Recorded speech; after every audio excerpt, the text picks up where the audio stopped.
کۆدی فڕۆکەخانەی سلێمانی گۆڕدرا و گەرمیانیش لە خەم ڕەخسا. سڵاوتان لەبێت. هێندەی نەماوە ناوی جەلال تاڵەبانی بخرێتە سەر فڕۆکەخانەی نێودەوڵەتی سلێمانی و هاوشێوەی فڕۆکەخانەکانی شارڵ دیگۆل و هۆشیمینە فڕۆکەخانەی سلێمانیش بە ناوی سەرکردەیەکی ناوداری کورد بگۆڕدرێت. دکتۆر محەممەد سابیر سەرۆکی دامەزراوی جەلال تاڵەبانی بە 1964 وت. هەموو ڕێکارەکانی گۆڕینی ناوی فڕۆکەخانەی نێودەوڵەتی سلێمانی بۆ فڕۆکەخانەی نێودەوڵەتی جەلال تاڵەبانی تەواو کراوە. ڕەزامەندی دەسەڵاتی فڕۆکەوانی مەدەنی عێراقی و نێودەوڵەتیشی بۆ وەرگیراوە.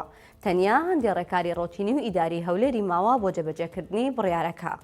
بە گوێرەی قسەکانی سەرۆکی دامەزراوی جەلال تاڵەبانی کە خۆیان خاوەنی بیرۆکەی گۆڕینی ناوەکەن، تەنانەت کۆد و لۆگۆی فڕۆکەخانەکەش گۆڕاون و وێبسایتەکەش دەگۆڕدرێت و دیزاینیشیان ئامادەیە. چاوەڕێ دەکرێت لە ڕۆژی 22 2026 لە گۆڤارێکی تایبەتی فڕۆکەوانی مەدەنی عێراقی بڵاو بکرێتەوە و بە فەرمی ناوی فڕۆکەخانەکە بگۆڕدرێت. زۆربەی وڵاتانی دەوروبەر و تەنانەت دەرەوەش فڕۆکەخانەکانیان بەناوی کەسایەتیە سیاسیەکان و سەرکردەکانیانەوە ناوناوە. بۆیە ئەوانیش مام جەلالیان بە شایستە و مافی خۆی زانیوە کە فڕۆکەخانەی سلێمانی بەناویەوە بکرێت.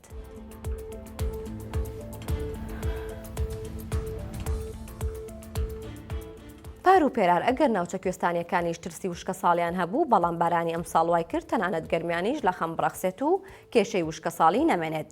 شادی حسێن بەڕێوەبەری گشتی کشت و کاڵی گەرمیان بە 1964 وت.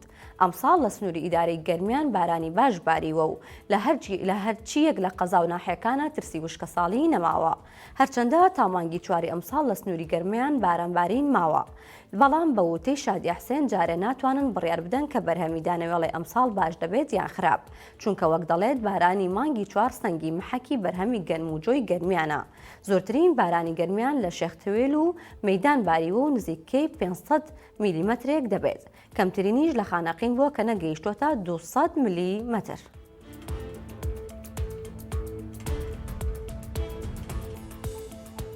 لە هەولێریش گۆشتی ئاژەڵ بە زیندەقە 5 گرام بووە و هەر کیلۆیەک نزیکەی 2000 دینار چۆتە سەری.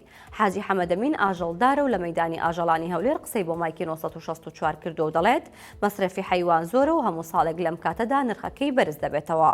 وەک حاجی حەمەدەمین باسی دەکات مانگێک پێش ئێستا کیلۆیەک گۆشتی ئاژەڵ بە زیندەقەپان بە 7500 دینار بوو، بەڵام ئێستا 9500 دینار دەکات. هۆکاری بەرزبوونەوەی گۆشتی ئاژەڵیش لە ئێستادا بۆ خواستی هاوڵاتیان و بازاری گەرمی دەگەڕێتەوە. لە چەند ڕۆژی ڕابردوو نرخی گۆشتی سوور لە سلێمانی و چەند شوێنێکی دیکەی کوردستانیش بەرز بووەتەوە و هەر کیلۆیە گۆشت نزیکەی 2000 دینار گرام بووە. ئەمڕۆژ قایمقامی سلێمانی بە 1964 وت.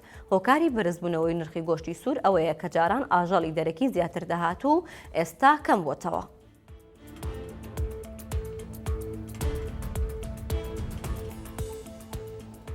بەفرەکەی چیای کۆڕە کەشی پێنجەمین فیستیڤاڵی بەفری لە خۆگرتۆ 50 یاریزانی ناوخۆی و دەرەوە بەشداریان کردووە تا بە یاری خلیسکانی سەربەفر کێبڕکێ بکەن و چێژ ببینن. فیستیڤاڵەکە 2 ڕۆژ بەردەوام دەبێت. یاریزانانی ناوخۆبیانی خلیسکانی سەربەفر سکی دەکەن و جگەلەوەش چالاکی وەرزشی پاراگلایدەر و ئاهەنگ و نمایشی جۆراوجۆر ئەنجام دەدرێت. یەکێک لە یاریزانەکان قسەی بۆ مایکی 1964 کردووە ڕۆژکامەران بوو. ئەو ساڵی پار تووشی شکان بوو، بەڵام ئەمساڵ گەڕاوەتەوە بۆ کێبڕکێ وتی بڕیاردان لەسەر بەشداری یاریسکی زۆر چێژبەخشە، بەڵام دەبێت شکست و کەوتنیش لە پێشچاوی خۆتدا بنیت کاتێک بەشداری یاریەکە دەکەیت. کەشوهەوای ناوچەکە 4 پلەی سەدی بوو، بەفرێکی زۆر باریوە و ئاسان ناتوێتەوە. فیستیڤاڵەکە بەڕێوە چووە بە جاوتێری سەرپەرشتیاری ئیداری سەربەخۆی سۆران و هەماهەنگی گەشت و گوزاری ڕەواندز.